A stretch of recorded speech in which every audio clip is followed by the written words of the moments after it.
TMZ Live, Harvey Levin here. Charles here. So the Diddy trial starts next week. It is here. They will do jury selection next week. The plan is for opening statements a week from Monday. So it is before us, folks. And there is something really interesting on the prosecution side. Yes, we've talked a little bit about theatrics from Diddy's side and what he would I wouldn't call it theatrics. Not theatrics. I'd call it strategy. It's really legal strategy. It's strategy. But appearances make a difference. They do. In court. And obviously the feds are aware of this as well because we now know who all the prosecutors will be on Diddy's trial. They're all women. They have assembled a team of female prosecutors, and that is definitely not by accident. And some of them, at least one of them, is very famous. You know the name. Famous family. This is the daughter. Maureen Comey is the daughter of the former FBI director. Mm-hmm. And James Comey, I think, was a prosecutor in the Southern District of New York as well. He was indeed. Yes. In fact, he prosecuted Martha Stewart. Right. So, it all kind of comes together here. So And Maureen Comey, who we're told from all accounts, she is a fierce prosecutor. She was involved in prosecuting Ghislaine Maxwell. Right. And also Jeffrey Epstein. So she has been involved in some very big cases. And then the other 5 lead prosecutors, Emily Ann Johnson, Madison Reddick Smizer, Mary Christine Slavic, Meredith Foster, and Mitzi Steiner. Everything begins with an M there. Yeah, except for Emily. Well, but that sounds like and M. that sounds like M. Right. So it's the M&M and M&M gang. So like Charles said, I suppose it could be coincidence. I don't think it's coincidence. And especially given the nature of the case. Yes. Because when you look at who is examining these various witnesses, especially female alleged victims, of which there will be 4, prosecutors often do look for a female attorney, a female prosecutor, for various reasons. There's a connection there, there's a comfort level there where they can open up and talk. And I don't think this is coincidental at all. But I think this is a double-edged sword in a way. Yeah, definitely not coincidental at all, Harvey. Just to talk about that point for a second. The U.S. Attorney for the Southern District is going to have hand-selected these attorneys very particularly. This is a very important case for them, extremely high profile, and they want to win. And so they picked great lawyers, no doubt about it.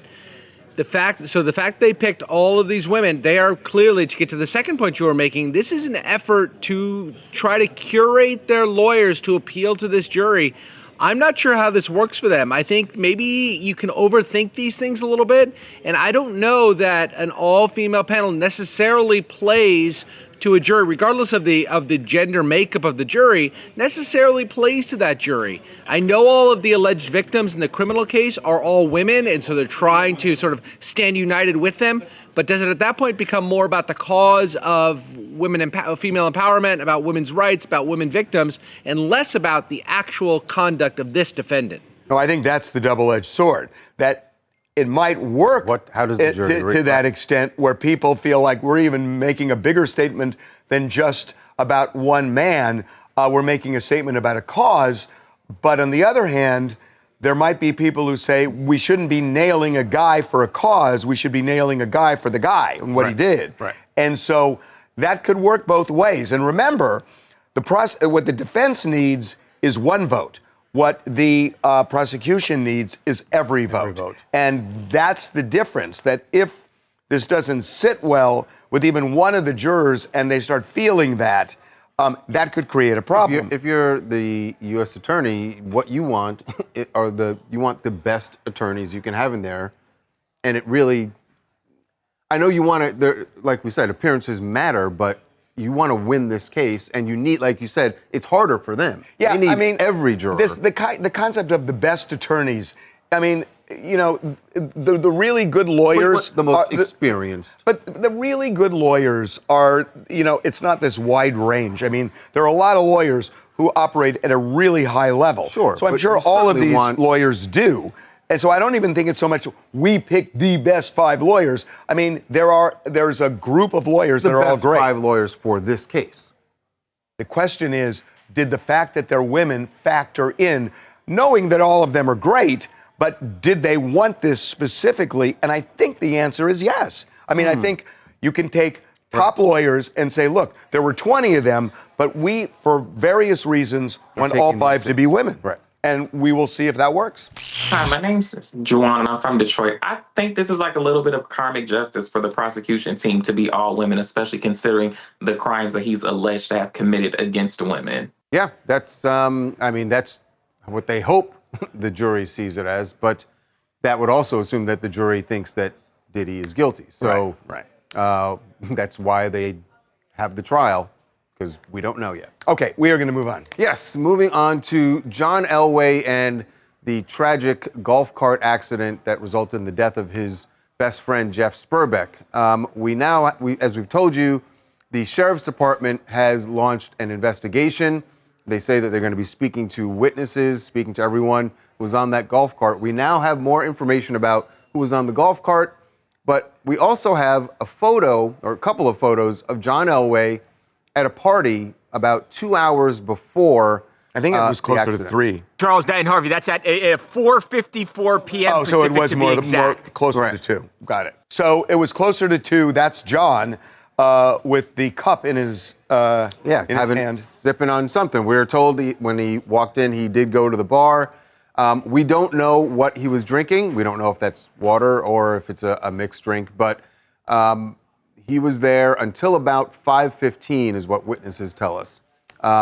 And the accident happened around 7. 6:50, I believe, is what the call that went to 911. And he's the one who made the call. Yeah. So we do have some more information about this. So, Babcock, why don't you kind of run down the new information based About on who was on the golf cart? Right. Yeah, so there was another famous person on this golf cart. If anyone was a fan of The Challenge on MTV, which was a really popular show, Johnny Bananas, who is friends with Jack Elway, John Elway's son. Jack and Johnny Bananas are tight. They were hanging out that day, and Johnny Bananas was actually on the golf cart when Jeff fell off and suffered the traumatic brain injury. Not just on the golf cart, but he was standing with Jeff on the back of the golf cart. So he probably had the best view of what happened as the guy who was Harvey, literally right next to Jeff when this happened. Well, he's the one who actually got off the golf cart first and went to Jeff's aid as John went and called 911. Exactly. There's some other information here too. Now I should say we have reached out to Johnny, and Johnny said, look, no comment. I don't want to talk about this. I think he's clearly very shaken up. We have talked to other people, though, and they have talked about how John was driving at the time. The big question has been, was he driving erratically? Did he do something that made Jeff fall? And from what we've now been told, the latest information was that, no, he was not driving fast and was not driving erratically and was not even on any sort of rough terrain when the accident happened, which paints the picture that Jeff might have just fallen off of. Lost his balance or just his grip. Right. And exactly, because he's standing on the back of the golf cart. That's right. Yeah. So the police are investigating this, and they've actually said, look, we are looking at this seriously, and if anybody is responsible in a way where they operated out of bounds of the law, they will be held accountable. So far, there's no evidence of that. Yeah. There is no evidence nothing of that. that we have heard from witnesses that we've spoken to, but obviously the police are going to be talking to, I would think, a lot more people, and they have not closed up their investigation yet. That remains open.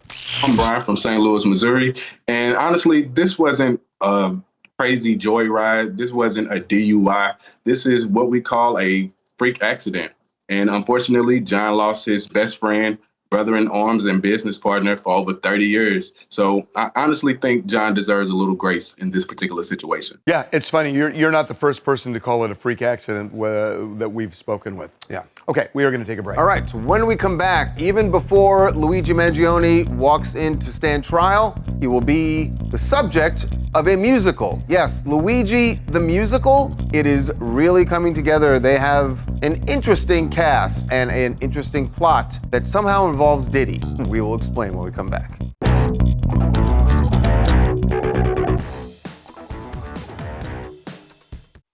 Too soon? Yes, that's the phrase. Too soon. But here we go. There is a new musical that will be opening next month. It is called Luigi the Musical. And it is not about Mario Brothers or anything. No, it is about Luigi Mangione. And this play is going to be opening in San Francisco. No, this is not part of the play. Well, No, maybe it is. I'm Who sure knows? it has to be part of the play. Yeah. Actually, I don't know how it starts, but the tagline is that it's about love, murder, and hash browns. Clearly a reference to the fact that he was Caught at McDonald's eating hash browns. Exactly. So it's sold out. It opens in San Francisco, I think. 15 days. 15 days, sold out. And I'm assuming they're going to take this on the road, and the goal. Sorry, 5 days. It was 5 days. Yeah. And to take it on the road, I'm assuming the goal is ending up in New York on Broadway, but it is getting attention. And now the question: is it tasteful? Does it have to be tasteful? Is it? We're too going to get soon? into that question. Here is a little sample of what they're going to be doing in this play.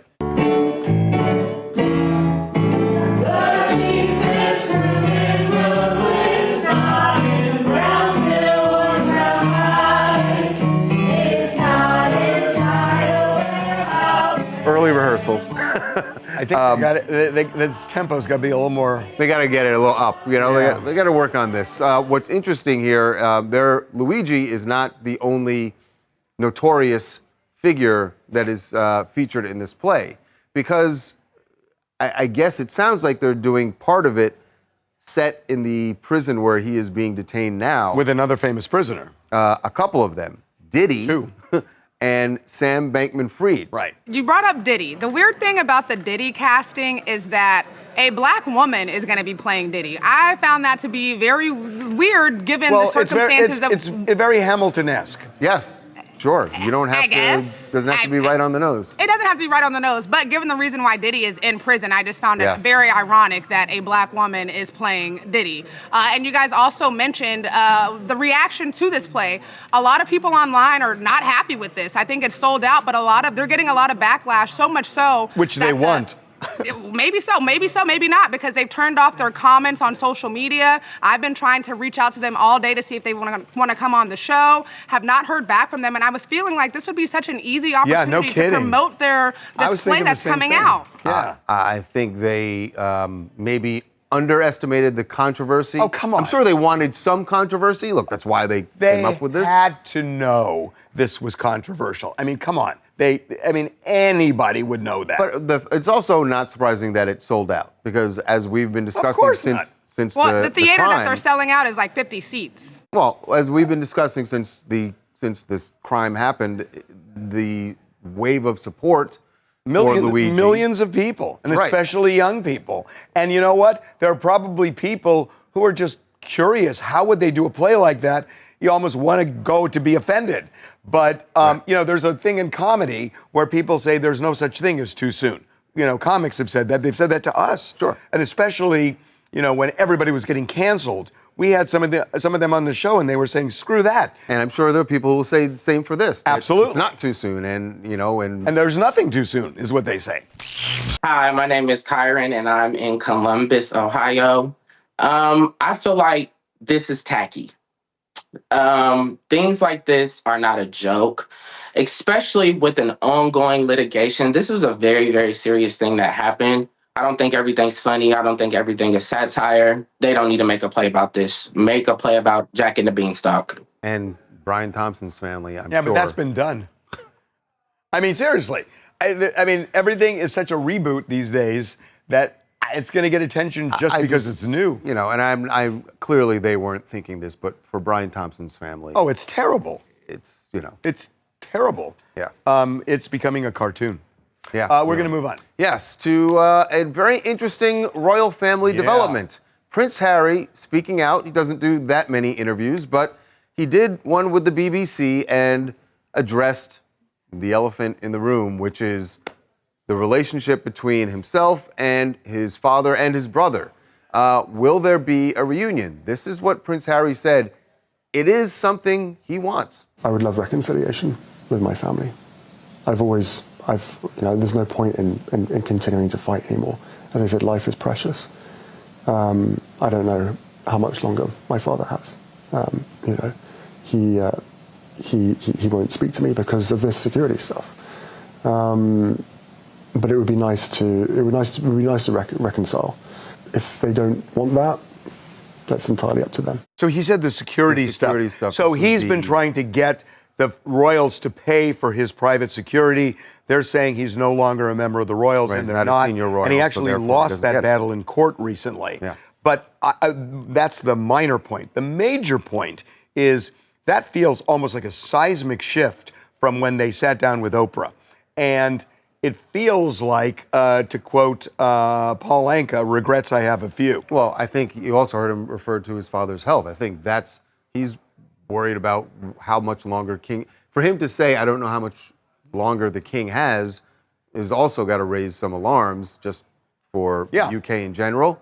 But I think that's what's driving this, where he realized, I got to patch this up. I agree with you, but I also think, you know, he has come to a strange land, away from his entire family, and over time, it could have worn on him. Yeah. I mean, I can imagine being in a completely separate country away from your family, dealing with what they've been dealing with just the last few years, and plus this whole security issue. I mean, this is kind of what Harry signed up for, getting out of the system and now wanting the system to protect them. It's just not in the cards in a sense. And in my opinion, I mean, they do have a lot going for them here, so they probably can pay for their private security over there, but I'm sure this whole thing is just such I think a the mess. security is the minor point. And the really interesting thing is, how does that work with Meghan?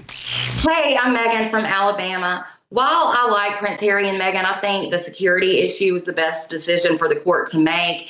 It's kind of like the saying, you can't have your cake and eat it too. He denounced himself from the royal family, so they shouldn't have to be required to pay for security.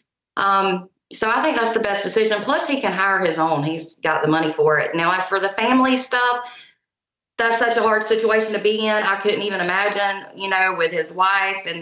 But life's short. That's all I can say. And family's all you got. Okay, we are going to take a break. All right, when we come back, a young man dealing with rejection from colleges, 15 of them. What's odd about this is this 18-year-old has already started a company, an app projected to make $30 million.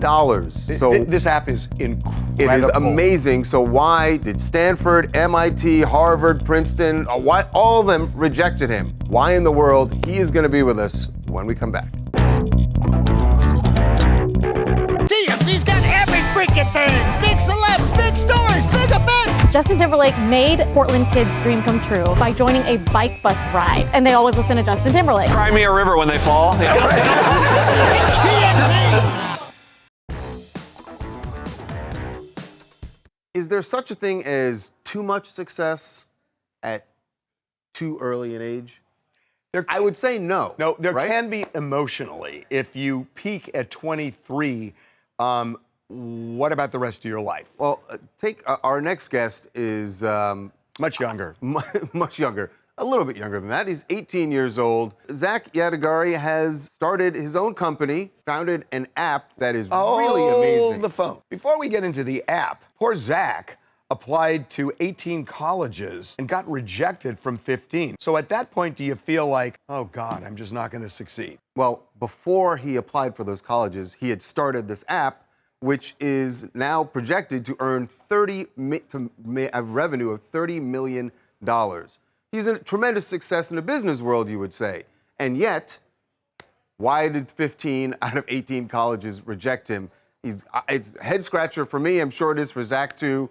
He is joining us now. Zach, welcome to TMZ Live. Thanks for having me on. I'm happy to be here. Well, first of all, congratulations. I mean, you've turned this company into an astounding success. We're going to get into what it is, because it is really awesome. Really cool. It's called Cal AI. We'll get to that in a moment. But I'm a little bit confused here. When you applied for colleges, had you already achieved success with this app, or was it just a business you were starting and they said, this kid, not for us, we're rejecting him? I had already achieved success. The app at the time I applied was projected to generate maybe $15 to $20 million over the next 12 months and had already generated 10. What ridiculously stupid schools would reject you knowing, that you could be somebody who would contribute money after graduating? I mean, What the heck? Why did you get rejected? I think that college admissions places students into a rubric that can't fully appreciate what entrepreneurs do compared to the extracurricular volunteer hours that other students may typically be doing. So we should run down some of the schools that felt that Zach was not good enough for them or was not a good student, was not going to work out at their campus. Stanford, MIT, Harvard, Princeton, Yale. You might have heard of some of those, huh? What was your GPA and what were your scores? My unweighted GPA was a 4.0. Weighted was closer to a 4.7. And I got a 34 on my ACT. Out of? Out of 36. So you're saying that they're looking for this traditional, I worked at the Red Cross, I did all, I was on track team, I was in Glee Club. You've done, and not that there's anything wrong with those things, but it seems like you have a thriving business. Do you think that maybe they just felt like this kid is so far already beyond us that he's not going to stay? This is crazy. Maybe. I think they definitely are looking for someone moldable who they can shape how they want. But I'm just thinking that if I was running a college myself, from a business-oriented perspective, I would want someone who's, one, potentially a future donor. That's definitely a great thing. Right. But I think more importantly is just saying that all of these successful people went to your school. And ego aside, I think that objectively, there is, if you had to place bets on horses, I think a lot of people would think that I have a good chance of being successful, maybe more than a student who hasn't started a business by this point. So tell us about the business, because this is just fascinating. My app is called CalAI, and it lets you track your calories and the macros in the foods you're eating by simply taking a picture of your food. So it's a calorie counter. Calorie counter, but simpler in that you just take a photo of it instead of having to type in what your every ingredient. You just take the photo and it does it for you. It is remarkable. Wow. Well, listen, congratulations. So you are actually going to college. You decided you're going to the University of Miami, one of the smart ones that actually. What? Yeah. He's going to be down in Coral Gables. Why are you going to college at this point? And how are you going to do college? By the way, and I'm not poo-pooing it, you are now a successful businessman making millions of dollars. Why college for you? I spent the last summer in San Francisco, fully immersed with one of my co-founders in the business world. We were surrounded by people in their late 20s, early 30s, and spent all day building, which simulated what life could be like. I don't have to go to college. I couldn't just go all in on the business. But it was boring. I'm 18. I want to go have fun. I want to be around people my age, party a little bit, and socialize. Socialize. Okay. So I taught at the University of Miami when I was young, and you're going to have a great time. It is. I mean, for what you're looking for, you can get a really good education. You will not find a place that is more fun. The campus you are going to looks nothing like the place he was. It is a far. No, it does. I was there 3 years ago. It looks great. No, I'm sure it's great. It's the same campus. They really haven't changed it. They haven't expanded the campus? It's basically the same campus. And Zach, Zach, just listen to me. 60 years ago? No, would you stop? The swimming pool at this place, Zach, you're not going to believe. You're not going to believe. I support it. It looks like a resort. It looks like a vacation. It is. So listen, congratulations, and we'll see how school turns out. How are you going to? You have 17 employees. Yeah. How are they reporting to you while you're going to the University of Miami? It's going to be the same as while I've been in high school. I'll take my classes, and outside of that, I'm working. I'm even in classes, quite honestly, I'm always messaging the team. Everyone's remote across the world, different time zones. So it can be challenging, but I've been able to balance it this far, and I think I'll be able to do the same in college. My money's on you, man. I mean, there's no doubt about it. Congratulations. Enjoy college, man. Enjoy the college experience. Wow. Taking some football games. Go Canes. Go to the pool. Go to the pool. Pitch the app one more time. All you have to do is take a picture of your food, and you will know exactly what you're eating and the calories, proteins, carbs, and fat. If you're trying to lose or gain weight, It is the easiest way. Amazing. There you go. Zach, congratulations. Wow. The app, it's called Cal AI, and check it out. Thanks for being with us, Zach. Appreciate it. Good really luck. A pleasure. Thanks for having me on. I don't know why I'm wishing him good luck. He doesn't need luck. He's Steve Jobs material. This guy is Steve Jobs material. Yeah. I'm blown away. Yeah. We're taking a break. All right. When we come back, Blake Lively actually sits down for an interview, something she hasn't done. Well, we know what's been going on, and she has not been talking. Well, you're going to hear what she says about her highs and lows this year.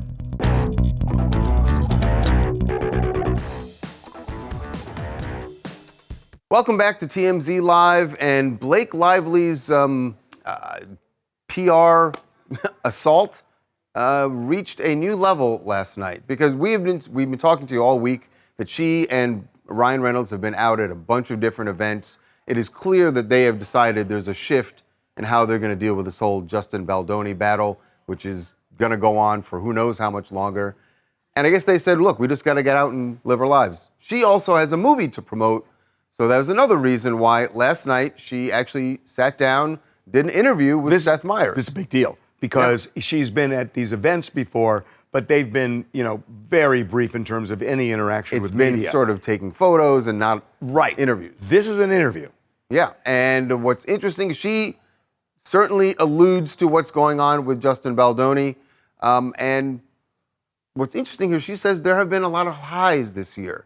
We haven't seen those, but here's what she had to say. This year has been full of the highest highs and the lowest lows of my life. And I see so many women around afraid to speak, especially right now, afraid to share their experiences. And fear is by design. It's what keeps us silent. But I also acknowledge that many people don't have the opportunity to speak. So I do feel fortunate that I've been able to. And it's the women who have had the ability to use their voice that's kept me strong and helped me in my belief and my fight for the world to be safer for women and girls. It's a pretty simple thing, but nothing. Thank you. It's true. It is interesting that she is kind of casting this as way bigger than herself. She is saying that this is a cause, which I think is probably a smart PR move. But I also think she believes that. She may well believe it.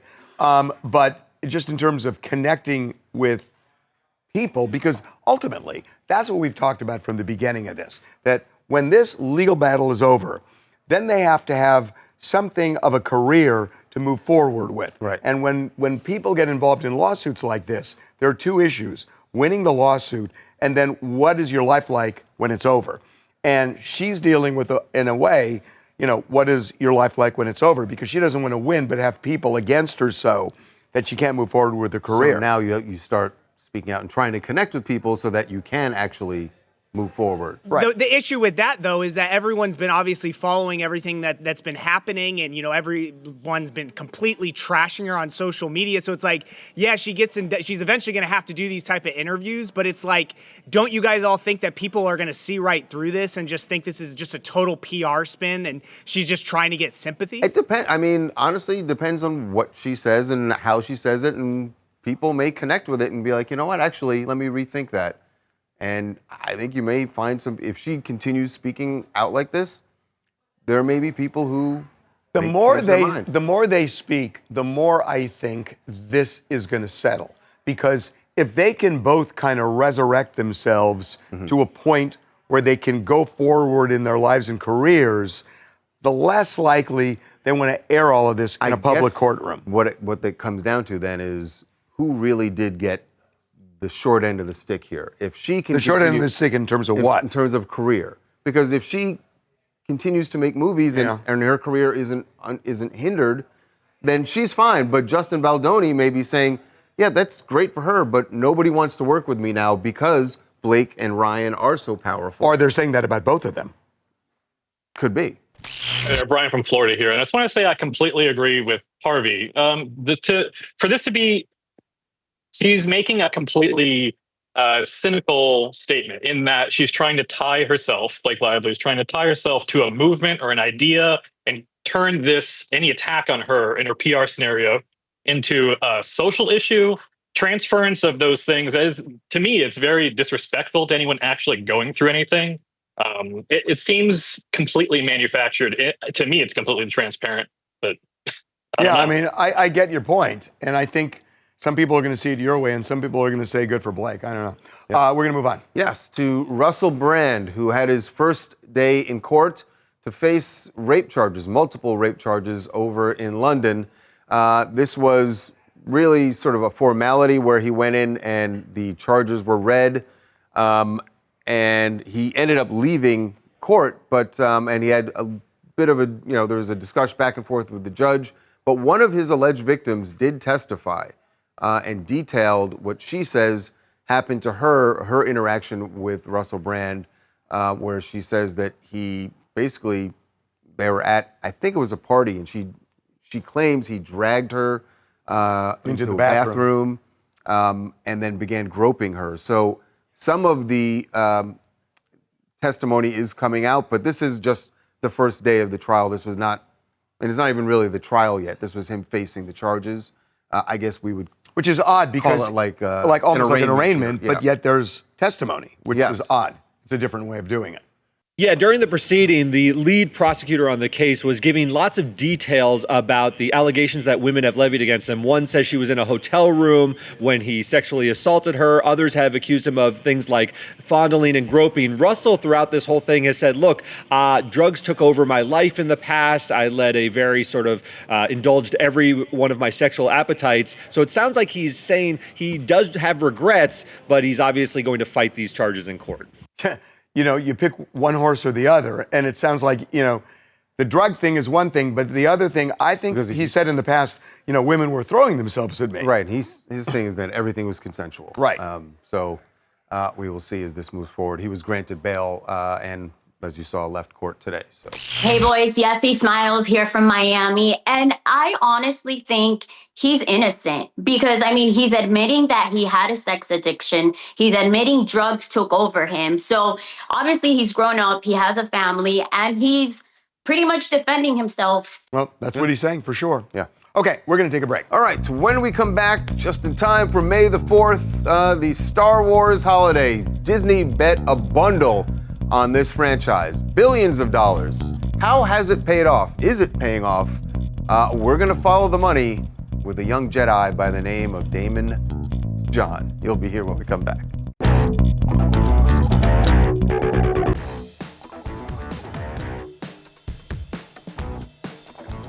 May the Force be with you. And you too. You were a horrible Jedi. Yes, everyone who is getting ready for the big Star Wars holiday this weekend, May the 4th. You get the joke, right? I got the Just joke. in case. Well, I meant for them. For them. Heard of it. Everybody knows. It's a big deal. So here's what we're doing to follow the money this week. About 13 years ago, Disney made a very pricey purchase. They bought the entire Star Wars for a gazillion brand dollars and franchise, all of it for $4 billion, almost a gazillion. $4 billion. At the time, everyone was like, wow, that was overpaid. That was a lot of money. Have they gotten bang for their buck? Joining us right now to follow the money is our good buddy Damon John. Damon, you much of a Star Wars fan? We are that generation, so. I am a huge Star Wars fan. I know every line that has been said in there. I love you. I know every line from Star Wars. Damon, I swear, I think it was 1977. 1977. I went to the opening weekend at the then Grauman's Chinese in Hollywood. And it was one of the most remarkable nights I've ever had in a movie theater. People were so blown away. It was unbelievable. I went to it in Flushing Meadow, Queens, and the same thing happened. Same exact thing happened, except for I got robbed that night. Oh my God. Fantastic evening. And I did not follow that money because it went right down the alleyway. Oh my gosh. We're good. So how was this $4 billion purchase worked out for Disney? Well, let's check it out. So Disney's $4 billion purchase, they turned that into $10 billion. Now, a lot of times people really want to 10x the money. I think it has done extremely well. There's a lot of fatigue because we don't know what's coming out again. We can't follow this and that. But I do think it's good. Now, if you look at Disney's acquisitions, it's right in the middle. When they did Pixar, $7.5 billion, and they only made $11.5 billion off of that. But Marvel, $4 billion, and they made $30 billion. It's right in the middle when you look at acquisitions. Wow. So what has been the best? I mean, obviously the movies that they put out. I think the first one that Disney did made more than $1 billion. That alone. Force Awakening made $2 billion, and then you look at the other products, and some of them did not do as well. Right. But you look at their, of course, their attractions, bringing everybody to the park. But here's where and let me tell you how licensing goes. They've done almost $70 billion in merchandise and various other things. Now, if you are licensing it out, you're Disney, you basically make about 7 or 8%. So you don't look at it as $68 billion. You look at it as 8% of $68 billion. And I think that's going to go on forever. I think they have a property that they can invest in. But I do tell people all the time, you look at these big things, and this is a random fact. Look at all of what George Lucas did, and Disney sold for $4.5 billion. They bought it for $4.5 billion. Star Wars. This little show that started off on YouTube named Peppa Pig sold for the same $4 billion. It's fascinating when you look. Are you kidding? Peppa Pig went for about $4.5 billion to start off on YouTube. That's why our Follow the Money family can become gajillionaires off of a little pig running around on the camera. Sorry, Luke Skywalker just got upstaged because I did not know about the Peppa Pig. I had no idea it made that kind. But again, Star Wars, I think Disney has done an absolute great job with them. I think they set them up for the next 50 to 100 years, and I think that it is a great property. It's right in the middle of return on capital, but everybody's talking about going to Disney World because of these big properties that they have there. A few years ago, I went when they had opened the Star Wars land. I don't know if that's what it's officially called. Yeah. It was pretty amazing. It was the one thing the whole day at the park, I was like, okay, this is very cool because it feels like you're actually stepping into one of the movies and you're walking through the sets. I do think, and I think it's timeless, and I think that generations who, we're in a very fortunate time. We were able to see really crappy looking stuff as movies and everything else come out, and now it is, like our reality came to life, like the Transformers or like Star Wars, and we get to see the Millennium Falcon sitting there. That's something we could never dream about when we were coming up. The Millennium Falcon would be made out of cardboard. Damon, I want to introduce you to somebody. I want to introduce you to my assistant. Because he was named after a Star Wars character. Damon, meet Anakin. How you doing, Anakin? I'm doing good. How are you, Damon? Okay, we're not doing hi, how are you? What I want to know from Anakin, because Anakin's in that age range, he's 23, like, is there Star Wars fatigue? I mean, realistically, there's been so much. Are people kind of over the franchise, or does this go on forever?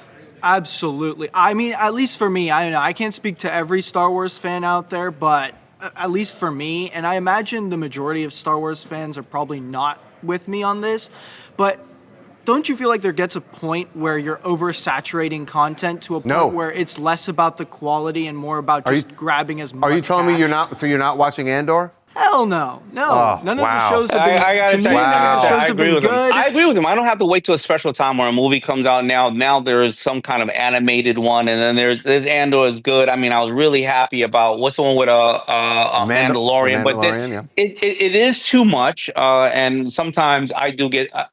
I'm not in a rush to see it. Okay, Anakin, go back to your desk. Star Wars. Thanks a lot, David. Get back to work, Anakin. David, thanks, Damon. We'll see you next time. See you next week. All right, may the 4th be with you. We're going to break.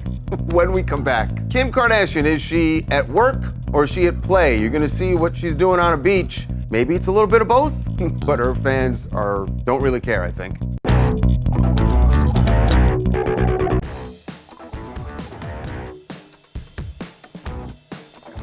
You know when you, you wouldn't know this.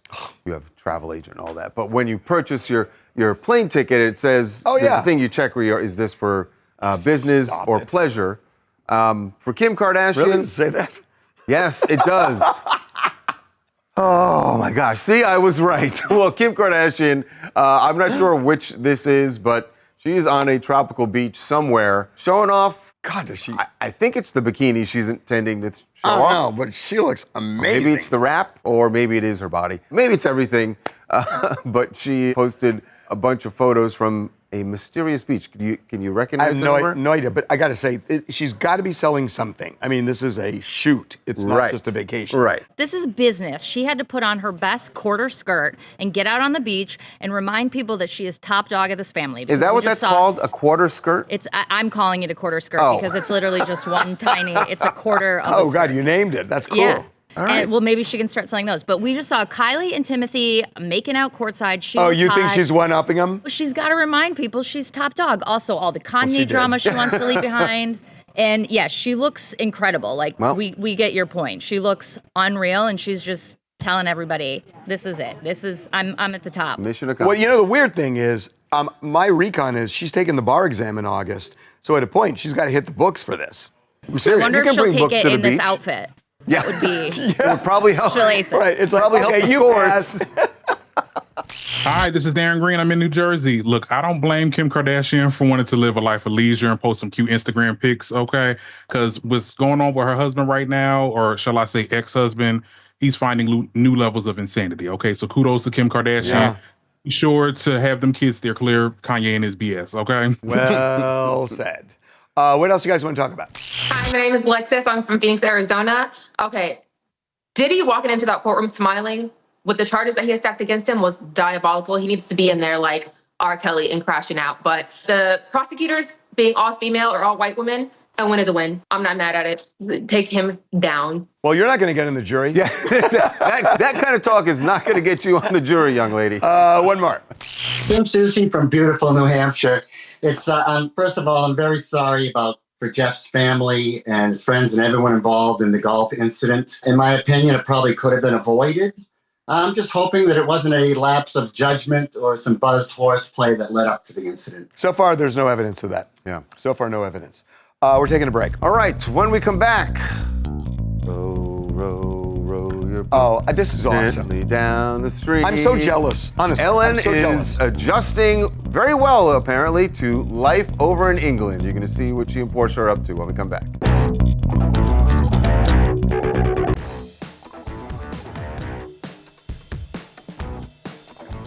It does not look like Ellen and Portia have any regrets about their move to the UK because they are kind of adjusting.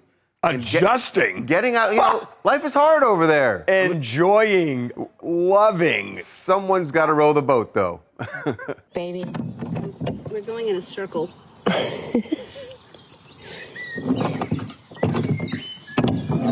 Much admiration for rowers. Oh, they're terrible at this. The key is to take the oars out of the water before you start again. That's what I've learned. Okay. Uh-oh. Oh, no. She is just kind of rowing, They're awful I think. at this. But they are in one of the most beautiful areas. Cotswolds? Oh, my God. It's just unbelievable how beautiful this area is. We're going to say goodbye. Have a great weekend, and we will see you Monday.